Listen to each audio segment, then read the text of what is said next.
friends, welcome to Easy Cooking and Vlogs. இன்னைக்கு நம்ம சேனல்ல வந்து 10 டிப்ஸ் பத்தி தான் பார்க்க போறோம். அதுக்கு முன்னாடி நம்ம சேனலை சப்ஸ்கிரைப் பண்ணாதவங்க சப்ஸ்கிரைப் பண்ணிக்கோங்க. Tip number 1. நம்ம எலும்புகள்லாம் நல்லா வலிமை பெறணும் அப்படின்னு நினைச்சீங்கன்னா நீங்க அதிகமா உளுந்த வந்து உங்க உணவுல எடுத்துக்கிட்டீங்கன்னா எலும்புகள் வலிமை அடையும். Tip number 2. நம்மளுக்கு சளி, இரும்பல், தொண்டை கரகரப்பு இந்த மாதிரிலாம் இருக்குது அப்படின்னு நீங்கள் நினச்சிங்கன்னா அடிக்கடி துளசி வந்து நீங்கள் எடுத்துக்கிட்டே இருந்தீங்கன்னா தொண்டை கரகரப்பு, சளி இது எல்லாமே தீரும். Tip number 3.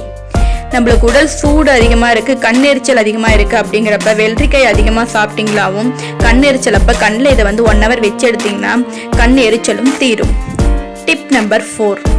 நம்ம உடல் வந்து வெப்பம், உஷ்ணம் அதிகமாக இருக்குது, தலைவலி அதிகமாக இருக்குது அப்படிங்கிறப்ப அடிக்கடி நீங்கள் மலர்களை வச்சு வந்தீங்கன்னா தலைவலிங்கிறதே வராது, உடல் சூடையும் குறைச்சிடும். Tip number 5. நம்ம அதிகமாக சுடுதண்ணி சாப்பிட்டு நிறைய டேப்லெட் சாப்பிட்றதுனால குடல்லாம் புண்ணாக இருக்கும். இந்த மிளகு தக்காளி சாப்பிட்டுட்டு வந்தீங்கன்னா குடல் புண் வந்து சீக்கிரமாக குணமடையும். Tip number 6. நீங்கள் எந்த ஒரு சில்லி போட்டாலுமே அந்த சில்லி கொஞ்சம் முருவலாக வரணும் அப்படின்னு நினச்சிங்கன்னா பச்சரிசியை நல்லா பவுடர் பண்ணி சில்லி பவுடர் நீங்கள் கலக்கிறப்ப இதையும் கலந்து போட்டிங்கன்னா நல்லா வந்து சில்லி முருவலாக வரும். Tip number 7. நம்ம காலில் வந்து முள்ளேறி இருந்தாவோ எங்கே முள்ளேறி இருந்தாலும் அதை எடுக்க சிரமப்படுறவங்கலாம் இந்த எருக்கம் பாலை வந்து வச்சு 2 நாள் வச்சு எடுத்திங்கனாவே முள்ளு தானாக வெளியே வந்துடும். Tip number 8. ரொம்ப வெயிட் போட்டோம், என்ன பண்ணுறதுன்னு தெரியல, எக்ஸசைஸ் பண்ண முடியல, வெளியே போக முடியல அப்படின்னு நினைக்கிறவங்கலாம் வந்து இந்த முருங்கை இலையை வந்து ஜூஸ் போட்டு குடிச்சிட்டு வந்தீங்கன்னா உங்களுடைய வெயிட் வந்து சீக்கிரமாக குறையும். Tip number 9.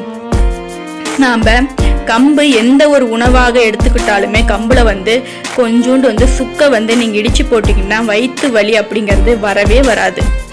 Tip number 10.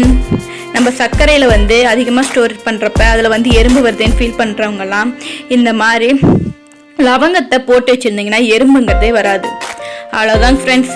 இந்த மாதிரி நிறைய டிப்ஸ் எல்லாம் தெரிஞ்சுக்கணும் அப்படின்னு நினச்சிங்கன்னா நம்மளோட சேனலை சப்ஸ்கிரைப் பண்ணிக்கோங்க. மறக்காமல் பெல் ஐக்கனை